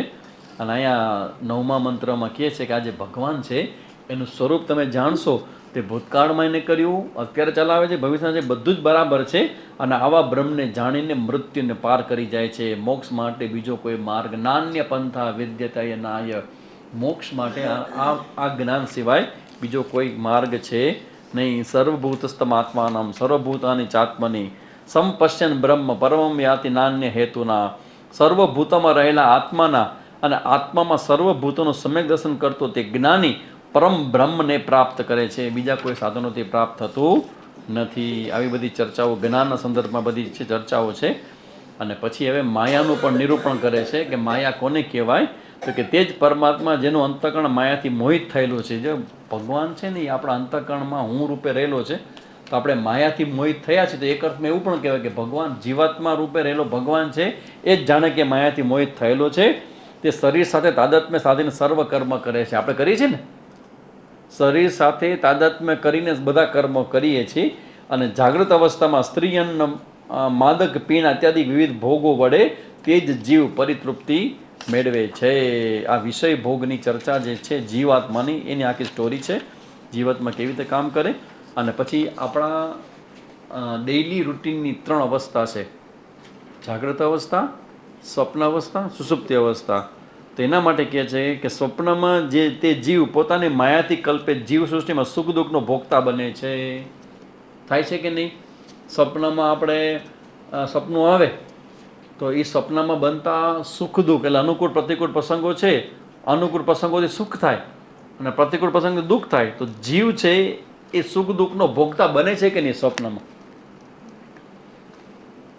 તો કે હા બને છે ને, એ અનુભવ તો થાય જ છે. ગાઢ નિદ્રામાં બધું વિલીન થઈ જાય છે, કાંઈ રહેતું નથી. નો પ્રોબ્લેમ, નો સમસ્યા, નથિંગ, બધું શાંત થઈ જાય છે. કેટલા કલાક સૂવું જોઈએ? હે ભાઈ, એનીબડી નોસ? ડિપેન્ડ છે. તમે તો આમાં આવજો જ નહીં, આ વિષયમાં તમે માસ્ટર છો. પછી બધું ચર્ચા પૂરતી બધાને પૂછશો કે આ બરાબર છે કે નહીં. કેટલી કલાક નિદ્રા? હે 6 અવર. ચલો Prakashbhai, as per science, medical science,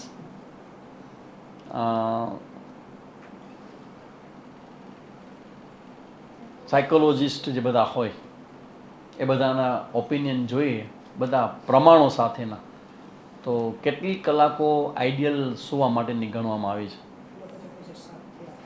correct, 8 કલાક. આ શબ્દ મને હમણાં બહુ લાઇટલી, પણ મને બેનના વાત બરાબર યાદ આવે. જામનગરમાં ડૉક્ટર છે આયુર્વેદના, મળવા માટે ગયા હતા કોઈ રોગ માટે. તો એને મને એક ચેલેન્જ આપી હતી. ચેલેન્જ, તમે આયુર્વેદને મૂકો બાજુમાં, તમે 7 થી 8 કલાક, 7 થી ઓછી નહીં, 8 ઇઝ ધ બેસ્ટ. તમે 6 મહિના સુવો અને તમારો રિપોર્ટ કરાવો હોય કે એટલે એ લોકો માને છે ને. કીધું ને અલગ અલગ હોય. એમાં એવું હોય કે અમુક પર્સનાલિટી એવી હોય કે જે રેર પર્સનાલિટી હોય. એ લોકોની ઊંઘની ક્વોલિટી એવી હોય કે થોડીક સમયની નિદ્રામાં બધા જ સમયનો થાક ઉતારી શકે. યોગ નિદ્રાવાળા હોય, યોગનો અભ્યાસ હોય, તો એવા લોકો હોય ને. બીજા જે લોકો કાંઈ ન કરતા ને ઊંઘ ના આવતી હોય તો એ રોગી કહેવાય. તો એને ટ્રીટમેન્ટ કરાવવી પડે. એના રિપોર્ટ બધા કરાવવા પડે. થાઇરોઇડ છે, એને બ્લડ પ્રેશર છે, એને કોલેસ્ટ્રોલ છે, એ બધા રિપોર્ટ કરાવતા રહેવા. પણ ઇન જનરલ 100 માણસ હોય તેમાંથી 92-95 માણસોને લાગુ પડે ને એવું વાક્ય એવું કહે છે કે 7 થી 9 કલાકનું, 7 થી 9 એ તમારી ઊંઘ હોવી જોઈએ. અને એ ઊંઘનો આગ્રહ રાખવો. આમાં તો સ્વપ્નની અવસ્થા છે, સ્વપ્નની વાત છે, પણ હારે કહી દઉં કે હેલ્થ માટે એ ચોક્કસ છે કે 6 થી 6.5 કલાક. જે લોકો બહુ બિઝી ન હોય, રિસ્પેક્ટિવલી બીજા કરતાં આખા દિવસ દરમિયાન શાંત રહેતા હોય, એને બહુ કોમ્યુનિકેશન ન હોય, તો 6.5 કલાક is enough for them, 6 to 6:30. પણ વ્યવહાર કરતા વ્યક્તિ માટે 7 થી 9 કલાકની નિદ્રા, 7 થી 8 કલાકની નિદ્રા એ ફરજિયાત છે એવું માને છે. ફરજિયાત છે, એને ચેલેન્જ આપે છે. આમાં એવું છે કે તમે તમારી નિદ્રાની ટેસ્ટ કરી શકો, ક્વોલિટીવાળી કેટલી છે. તમને ગાઢ એના મશીન આવે બધા લગાવવાના, એ લગાવીને સૂઈ જવાનું. અને સવાર દરમિયાન તમને ખબર પડે કે તમારી નિદ્રા બરાબર થઈ છે કે નહીં. આ તો મશીન દ્વારા છે, એ પ્રૂફ કરે. અને બાકી તમારા અનુભવમાં આવે કે જ્યારે જ્યારે નિદ્રા તમારી ન થઈ હોય તો એ સમયે એની અસર તો દેખાય. ઇવન તમે યોગાસનો બધું કરતા હો ને, તો જ્યારે નિદ્રા બરાબર ન થઈ હોય ને, બીજી રીતે શરીર ભારે લાગે. આ મને ઘણા વખતનો અનુભવ છે મારો. કે કોક વાર યોગાસનો અને આ બધું કરતા હોય ને, દોડના અંતે એટલું બધું આમ લાગે કે જાણે પ્રવાહમાં જાય બધું, કોઈ આપણે એફર્ટ ન કરવો પડે. અને ઘણી વખતે એ ખાલી પગને ઊંચો જો કરવામાં થોડીક 15 કંઈ થાકી જાય. હું તમારામાં મેં કોપી કરી છે. અમે ગયા હતા બધા ત્યાં નારાયણ આશ્રમ, ત્યારે એમને મેં જોયા હતા કરતા હતા. પગ ઉપર કરે, પગ પાછળ લગાવે, 50-50 કંઈક તમે કરતા હતા. તો એ હું કરું તો એમાં મને ખબર પડે કે 70-80 મારું, 80 થી 90નું મારું કેપેસિટી છે. તો જો રાતના ઊંઘ બરાબર ન થઈ હોય ને તો 40-50માં થાકી જવાય. એ રીતસરની ખબર પડે કે શરીર છે એ ખેંચાય તમારું, એનો મતલબ કે આરામ બરાબર થયો નથી. અને જે લોકો મેન્ટલી ઓકે ન હોય, નોર્મલ ન હોય, એ લોકોની નિદ્રા ઓટોમેટિક વધી જાય. તમે જો ઘણી વખત બહુ સ્ટ્રેસ આવે ને, બહુ પ્રોબ્લેમ આવે ને, તો એના 2 ઓલા છેડા છે. કાં તો સાવ નિદ્રા વહી જાય, અને કાં તો તમને 12 કલાકની ઊંઘ આવે. આ પ્રકૃતિમાં છે ને, એ તમને ઊંઘાડીને ઊંઘ વખતે તમારા બધું શરીરમાં ઠીકઠાક કરે. ક્યોર કરે ઊંઘના સમયે. ને ઊંઘ માટે એ બેનની ચેલેન્જ હજી મને યાદ છે કે સ્વામીજી રોજ તમે 10 વાગે સૂઈ જાઓ, 6 મહિના માટે કરો. 10 વાગે સૂઈ જાઓ અને 5 વાગે ઉઠો, 7 કલાક નિંદ્રા તમે લ્યો, અને પછી તમારો રિપોર્ટ 6 મહિના પછી મને કહેજો શું આવે છે. ચેલેન્જ આપો કે તમારો રિપોર્ટ બદલી જશે બધા. એટલે આ તો બધા આપણે પ્રયોગ કરવા જેવું છે. આપણે આ તો સાંભળીએ છીએ ને બીજા બધા કહે છે, પોડકાસ્ટ બધું કહેતા હોય આવું, પણ તમારે ધ્યાનમાં લેવું પડે. એક વ્યક્તિનું કહેવું એમ છે કે તમારા જેટલા શરીરના રોગ છે એમાં સૌથી વધુ પ્રભાવ તમારા જે ટેન્શનનો તો છે જ, પણ એના પછીનો જે કંઈ હોય એ તમારી ઊંઘનો છે. જે લોકો નાઇટ ડ્યુટી કરતા હોય, જે લોકો રાતના મોડેથી જાગતા હોય અને એમ કહે કે 3 જ કલાક સૂતો, 4 જ કલાક સૂતો અને પાછો હું કામે લાગી ગયો, તો કે એ સમજી લેજો કે પોતાના શરીરને ધીમે ધીમે એ ડેમેજ કરી રહ્યા છે. એ સમય ખબર નહીં પડે, તમે તો યુવાન છો, તમને કંઈ ખબર નહીં પડે, પણ થોડા સમય પછી એપિયર થવા મળશે. ઇવન તમારું જે આવે ને સુગર, કોલેસ્ટ્રોલ, સુગર, બીપી, એ બધામાં ઊંઘનો ભાગ સૌથી મોટો. કારણ કે આપણે શું હોય કે સવારે ઉઠવાનું નક્કી હોય કે 4 વાગે ઉઠવાનું છે, સુવાનું નક્કી ન હોય, તો ભોગ જ્યારે પણ લેવાય ત્યારે કેનો લેવાય છે? નિદ્રાનો. કે જે તમારા માટે સમારકામ કરતું હોય, શરીરમાં કાંઈ ભૂલ થઈ ગઈ, ખોટું થઈ ગયું હોય, એ સમારકામ તમારી ઊંઘ દરમિયાન થતું હોય અને એનો ભોગ લેવાય છે. અને પછી એવું કહે છે કે તમે ધારો કે એમ નક્કી કરો કે રોજ 4 વાગે ઉઠવું છે, બરાબર, તો તમે 10 વાગે સૂઈ જાઓ છો. કોઈક વાર 11 કે 12 વાગી ગયા અને 4 વાગે ઉઠવાનું નક્કી છે, 4 કલાક સૂતા, બાકીને 2-3 કલાક શું કરશો? તો કે બપોર સૂઈ જશે. એ ન ચાલે. રાત્રિની નિદ્રા એ રાત્રિની નિદ્રા છે, બપોરના છે એ બપોરના, બંનેની ક્વોલિટી અલગ અલગ હોય. એટલે આના ઉપર તમે રિસર્ચ કરજો, હું કરી રહ્યો છું કે આ ઊંઘનો છે એ આપણા ઉપર શું પ્રભાવ પાડે છે, જેથી કરીને આપણને ક્યારેક આપણા હેલ્થ માટે કદાચ કામનું લાગે કે આ તો સાવ સહેલું થઈ ગયું, ઊંઘવાનું છે, કાંઈ નહીં. તો તમારો શું અનુભવ, સ્વામીજી? મારો અનુભવ આટલા વર્ષમાં એવું છે, જે રૂટીનમાં આપણું જીવન ચાલતું હોય તો અગર 12 વાગે પણ સૂઈએ ને તો 4 વાગે ઉઠી જ જવાય છે. મારો પ્રશ્ન હા, બપોરમાં આરામ માંગે પાછો છે. એટલે કટકાવડે ઊંઘ થઈ, એક રાત્રિની એક બપોરની. અને 10 વાગે સૂઈએ તો 4 વાગે. એટલે આપણા જેવા આધ્યાત્મિક જગતના લોકો છે એના માટે 6 કલાક ઇઝ ઇનફ. 6 થી 6.5 કલાક બરાબર છે, પણ બાકીના બધા માટે 7 કલાકથી ઓછી નિદ્રા ન કરવી, લઈ જ લેવી. આ તમને તો ગુડ ન્યૂઝ છે. સ્વામીજી, એનાથી સહેલું કાંઈ કામ નથી જગતમાં. ઘણી વાર સ્વામીજી ટ્રાય કરીએ ને 4 વાગે પછી વાંધો નહીં, સૂઈએ, વધારે સૂઈએ, ઊંઘ જ ના. સાચી વાત છે. ઘણા વખતનો અનુભવ હોય તો એ રૂટીન હોય.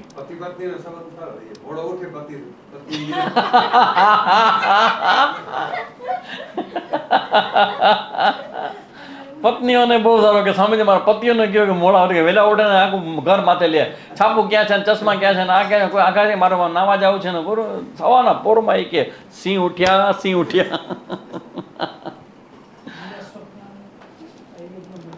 હે બનાય છે એટલે 3 સિઝનમાં કે અમુક સિઝનમાં?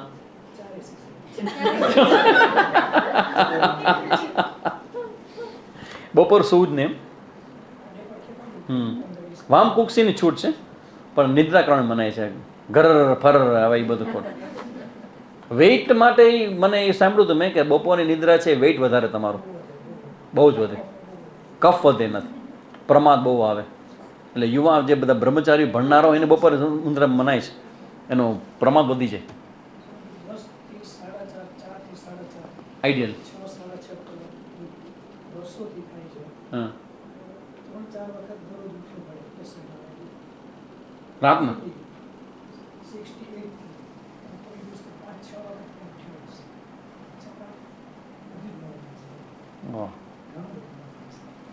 એટલે મને લાગે છે કે આ બધી જે વ્યાખ્યાઓ ડૉક્ટરોની બધી છે ને એમાંથી આધ્યાત્મિક વ્યક્તિઓ અલગ પડી જાય બધાથી. નરેન્દ્ર મોદી 3 કલાક જ સૂવે છે, એનો જવાબ જ નથી લોકો પાસે કે આનું કેમ થાય. કે સાયન્સ ના પાડે છે, કે સાયન્સ એમ કે મેડિકલ સાયન્સ કે ભાઈ તમારે 7 કલાક તો સૂવું જ જોઈએ. ઓલો 3 કલાક સૂઈને તમે જોયા, કાલે 2 વાગે છે. આ તડકામાં અત્યારે એસીની જરૂર પડે છે, એ બપોરના 2-3 વાગે એ ઓલા રોડ ઉપર હાલવાના છે. કેમ થાય ને આટલા બધા માણસો? આ કેમ થાય? સૂએ પર 3 જ કલાક ઇનફ. દેટ ઇઝ યોગ નિદ્રા.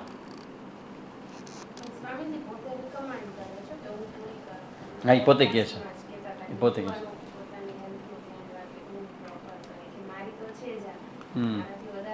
એટલે એક્ઝામ્પલ નથી, આઈડિયલ નથી. આઈડિયલમાં એ લોકો માને છે કે 6 થી 7 કલાક તમારે ઊંઘ બરાબર કરવી જ જોઈએ. કરેક્ટ. અહીં સુધી રાખીએ આપણે, આવતા વખતે પૂરું કરશું કૈવલ્ય. કૈવલ્ય પછી એક નવી ટેક્સ ચાલુ કરવી છે આપણે. પહેલાં મનમાં બહુ વિચાર હતો મને, શું કરું.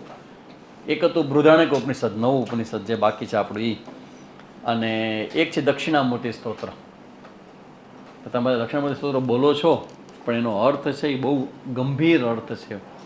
તો દક્ષિણામૂર્તિ સ્તોત્ર કરવું કે બૃહદારણ્યક કરવું, વોટિંગ નોટ ખોલવામાં આવી છે. દક્ષિણામૂર્તિ, હાલો પહેલા જ ધડાકે દક્ષિણામૂર્તિ અત્યારે 70% માર્ક્સ લઈ ગયું છે.